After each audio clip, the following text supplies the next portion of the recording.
Assalamualaikum warahmatullahi wabarakatuh. Pemirsa, dimanapun saja Anda berada, selamat berjumpa kembali dengan channel YouTube Insan Dongeng. Pada kesempatan ini, saya Bang Elgi akan melanjutkan dongeng klasik Anak dan Kemenakan bagian ke-31. Terima kasih kepada semua subscriber yang telah setia menemani. Selamat mendengarkan.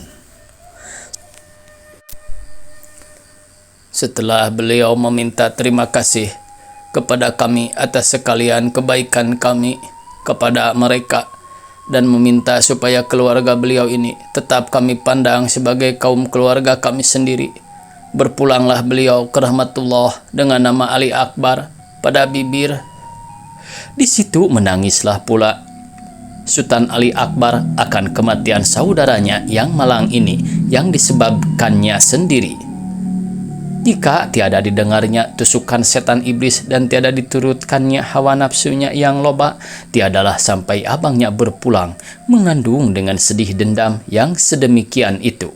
Mungkin belum ia meninggalkan dunia ini, melainkan menjadi tua pula sebagai ia pada waktu itu, dan jika meninggal pun akan dimakamkanlah dengan upacara yang besar sebagai adat raja-raja.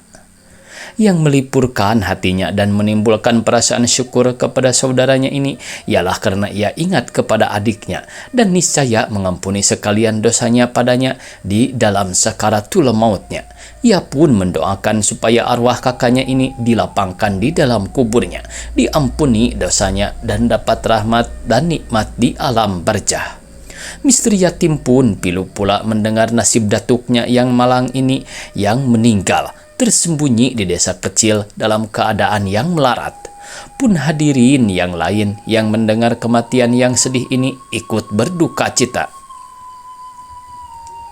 Atas permintaan istri beliau, kami makamkanlah jenazah beliau dengan cara yang amat sederhana bersama-sama beberapa tetangga kami yang dekat-dekat di sana.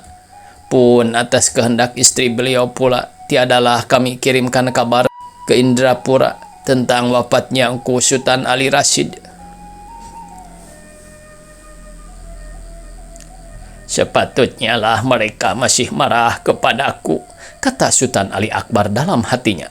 Malim, kuharap kau tunjukkanlah kuburan saudaraku itu kepadaku nanti kalau kita kembali ke Padang. Baiklah Engku, baiklah, sahut Malim Batuah. Lama Putri Khadijah dan Nuriyah berkabung karena ditinggalkan Engku Ali Rashid, tetapi akhirnya dapat juga disabarkan mereka hatinya. Kami yang menerima amanat dari Engku Sultan Ali Rashid yang mempertaruhkan anak dan istri beliau kepada kami, dan yang memang belas kasihan akan kemalangan kedua putih ini yang telah menyerahkan untungnya kepada kami, berusaha seboleh-bolehnya untuk melipur hati keduanya. Tiap-tiap hamba datang dari menambangkan pedati mereka, hamba bawalah buah tangan untuk keduanya, yang diterima mereka dengan girang. Pun bapa dan mak hamba melebihkan mereka daripada dirinya sendiri, bukan saja karena sayang dan belas kasihan kepada mereka, tetapi karena kemujuran kami dalam kehidupan kami yang baru, terutama karena mereka. Kira-kira setahun sesudah Engku Sultan Ali Rashid meninggal dunia, datanglah pula kemalangan yang kedua. Hamba sedang ada di rumah, tak pergi kemana-mana, sebab badan hamba rasa tak enak. Hari Rabu akhir dari kota Padang, datanglah sekumpulan anak-anak muda, kurang lebih 40 orang, mandi-mandi dan makan-makan dengan membawa makanan dan minuman, serta bunyi-bunyian, merayakan hari Rabu yang akhir ini dalam tahun itu dengan bernaung di bawah pohon ketapang yang amat besar dan rindang di seberang rumah kami. Dipotong merekalah kambing untuk dibuat gulai kurma dan bagar, dan dimasaklah oleh mereka nasi gabuli. Sebagian dari mereka mandi-mandi di sungai, bersenda gurau, bersuka-sukaan dengan bersindir-sindiran dan kias mengias. Sebagian dari mereka menari kaparinyo, gambus, dan sempaya menurut lagu yang dimainkan pada biola, kecapi, dan suling. Ditingkah dengan gendang dan rebana. Ada pula yang menyanyi mengikutkan lagu itu dengan berpantun dan bersyair-syair berbalas-balasan. Tetapi ada pula yang memencak dan berandai, masing-masing dengan kesukaan mereka, seraya meminum minuman keras sampai ada yang mabuk, meracau, tak ingatkan diri. Sekalian kesukaan mereka ini dapat hamba perhatikan dengan seksama, karena tempat mereka berabu. Akhir ini, tepat berhadap-hadapan dengan rumah kami, ada beberapa di antara mereka yang menyandang bedil, yang menyeberang sungai ke arah kami, karena hendak membedil-bedil burung punai yang banyak di sana. Tatkala mereka lalu di sisi rumah kami, kebenaran Putri Nuriah keluar, pergi mengambil air ke sumur yang tiada berapa jauh dari rumah kami. Ketika terpandang oleh mereka kecantikan Putri Nuriah, berkatalah seorang dari pemuda itu yang bernama Datuk Gampo Alam, Hei, tak kusangka tepian ini ada penghuninya. Macik Sultan Pamenan, cobalah lihat putri bungsu yang ditinggalkan saudara-saudaranya itu sedang mencari baju songsong baratnya yang dicuri oleh Malim Deman, sehingga ia tak dapat terbang kembali ke kayangan. Siapa katamu? Berseru Sultan Alam Shah dengan terkejut, sedang Mister Yatim dan orang yang lain-lain heran melihat Hop Jaksa ini bertanya sedemikian itu. Dan orang yang lain-lain heran melihat Hop Jaksa ini bertanya sedemikian itu. Sultan Pamenan, bangsawan yang terkenal kaya dan royal itu. Di mana-mana ia ada, kata Mister Yatim yang masih teringat akan perkara Mauning yang diadilinya. Memang beramai-ramai seperti inilah kesukanya dari dahulu, kata Sultan Alam Shah. Rupanya Sultan Pamenan inilah yang menjadi kepala kumpulan itu, kata Malim Batuah pula, karena ialah yang disegani orang dan diturut orang segala kemauannya. Seakan-akan di kota kekurangan perempuan cantik, maka sampai mencari kemudik ini. Kalau Datuk hendak berumah, 4 sekali hamba dadakan, asal jangan di Lubuk Begalung ini, kata Sultan Pamenan dengan tiada mengindahkan. Ya, tetapi merpati hutan tak selamanya mudah dapat digetah, kata seorang temannya yang bernama Sultan Ismail.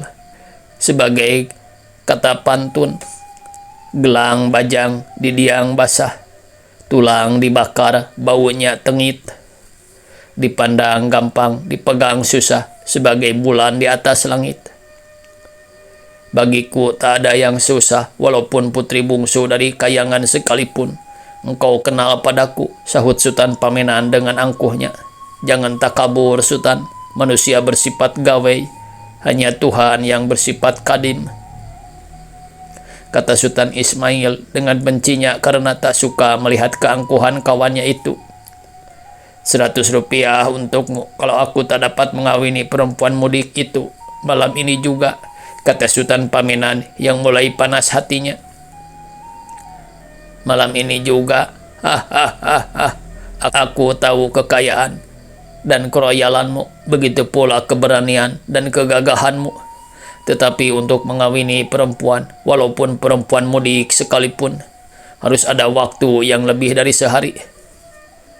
Bukan uang yang 100 rupiah itu saja yang akan kau peroleh, tapi engkau boleh pula menusuk mulutku sebagai seorang yang pembohong kalau perempuan itu tak dapat kukawini malam ini juga, kata Sultan Pamenan dengan marahnya. Baiklah, 100 rupiah pula akan kutambahkan kepada biaya perkawinanmu untuk pembeli minuman. Kalau benar engkau dapat mengawini perempuan itu malam ini juga, jawab Sultan Ismail yang tiada hendak kalah dari temannya dan saingannya Sultan Pamenan ini. Baiklah, sekalian kawan-kawan kita yang ada ini jadi saksi. Bagus, kami akan menjadi semuanya. Berapa hari lamanya peralatan ini? Sultan Pamenan. Seberapa engkau suka saja, sahut Sultan Pamenan pula. Lalu ia berbalik hendak ke rumah kami. Tatkala dilihatnya hamba ada berjalan di belakang mereka. Karena sesungguhnya dengan sengaja hamba turutkan mereka dari belakang untuk mendengarkan sekalian percakapan dan maksud mereka. Lalu bertanya Sultan Pamenan kepada hamba, anak siapa perempuan yang masuk ke rumah itu? Hati hamba telah lama tak enak mendengar percakapan dan pertaruhan pemuda-pemuda bangsawan ini yang telah terkenal buruk kelakuannya kepada anak istri orang. Hamba khawatir akan nasib Putri Nuriyah kalau Sultan Pamenan telah mempertaruhkannya sedemikian ini.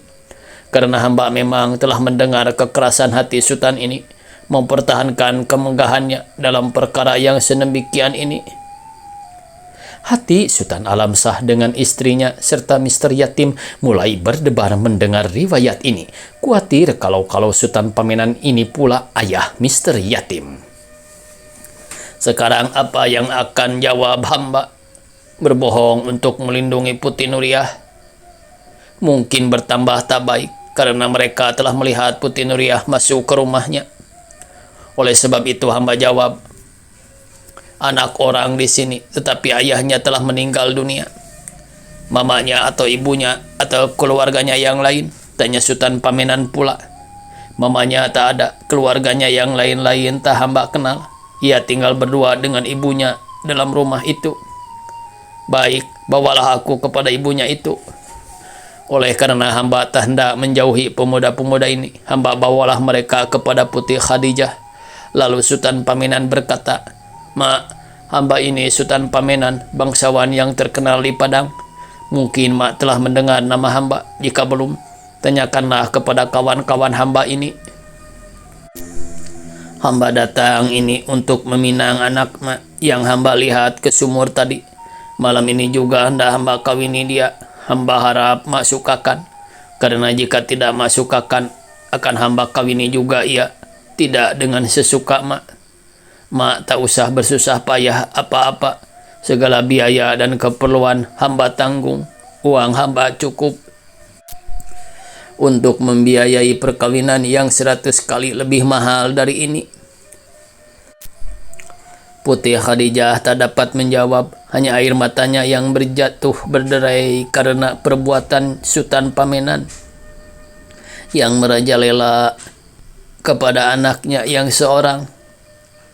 Tetapi Mak Acik, tak dapatkah kita tunggu 2-3 hari lagi untuk bersedia-sedia supaya dapat dilangsungkan perkawinan ini dengan sempurnanya secara adat orang bangsawan? Inilah yang dapat hamba kemukakan untuk mendapat tangguh beberapa hari. Kalau dalam waktu itu kami dapat mencari akal untuk membatalkan perkawinan ini. Bukankah telah kau dengar tadi pertaruhanku dengan Sultan Ismail ini? Tidak. Malam ini juga aku kawini perempuan ini. Jika tak dapat dengan baik, dengan kasar, berkemas-kemaslah, sekalian biaya akan kubayar. Sebagai kataku tadi, bukan adat sultan-sultan di Padang membelanjai perkawinannya. Bahkan ia harus dijemput dengan uang dan barang-barang oleh perempuan bangsawan pun. Sekarang ia sebagai perempuan mudik dapat sultan dengan cuma-cuma, dan tiada pula harus mengadakan sekalian yang perlu. Putri Padang pun akan bersyukur kalau ia mendapat pisang yang telah terkupas seperti ini, kata Sultan Pamenan dengan marah rupanya. Lalu disuruhnya kawan-kawannya ke seberang memanggil teman-temannya yang lain dan menyuruh mereka menyeberang ke rumah Putri Khadijah dengan sekalian bawaannya. Sekalian yang mendengar menggeleng-gelengkan kepalanya karena perkawinan paksaan yang tiada semena-mena ini, semata-mata karena hendak menurutkan hati muda yang tiada mengindahkan apapun. Tetapi memang tingkah laku Sultan Pamenan ini dengan kawan-kawannya telah diketahui orang seluruh kota Padang. Hanya belum ada yang berani mencegah atau melawan karena kekuasaan bangsa dan hartanya dengan teman-temannya yang banyak dan setia kepadanya itu amat besar. Misteri Yatim dan orang tuanya telah lama tak sedap hatinya mendengar nama Sultan Pamenan ini yang sangat dikenali mereka dari pihak yang tak dapat dikatakan baik. Rupanya ia pula ayah Misteri Yatim yang telah sekian harum namanya dan tinggi pangkatnya itu.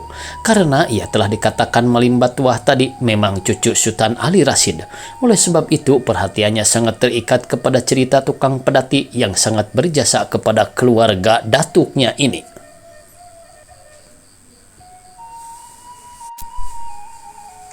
Apa daya hamba seorang diri untuk menentang kemauan sultan yang berkuasa ini dengan kawan-kawannya yang bersenjata dan sekian banyaknya itu.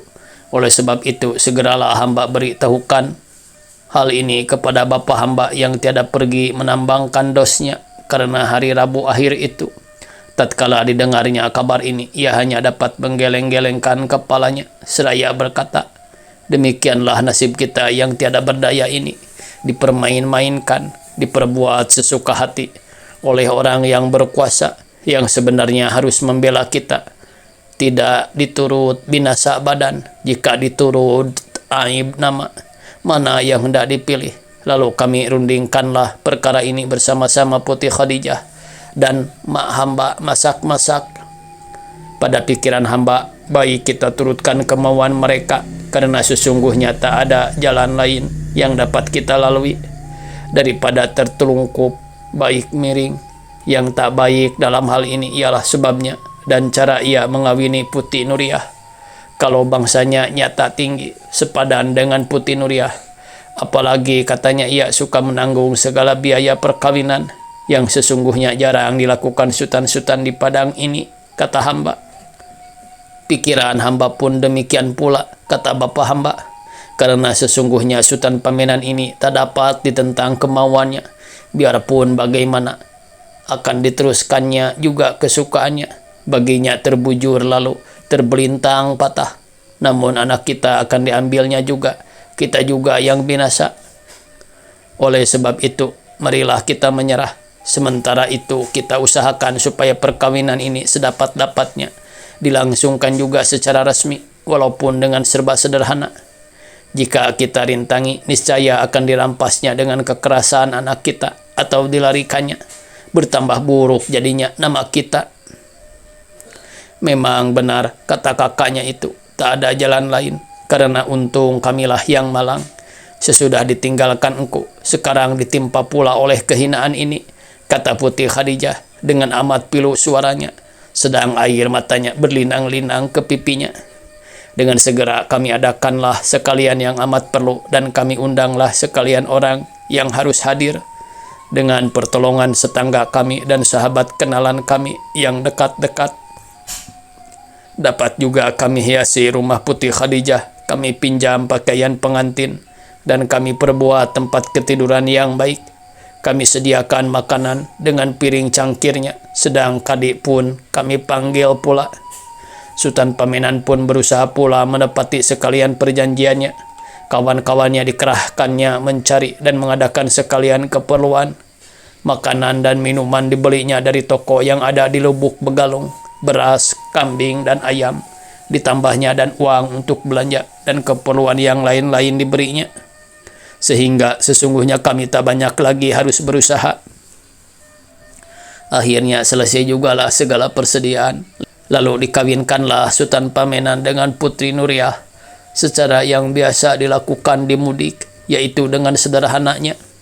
Semalam-malaman itu dan sampai 7 hari kemudian mereka bersuka-sukaan merayakan perkawinan ini yang dipandangnya sebagai sesuatu kemegahan penghulunya Sultan Pamenan. Sesudah itu kembalilah mereka sekaliannya ke Padang, dan sejak waktu itu kami tak melihat Sultan Pamenan lagi atau kawan-kawannya. Putri Nuriyah ditinggalkan mereka sebagai meninggalkan putung suluh di tangga.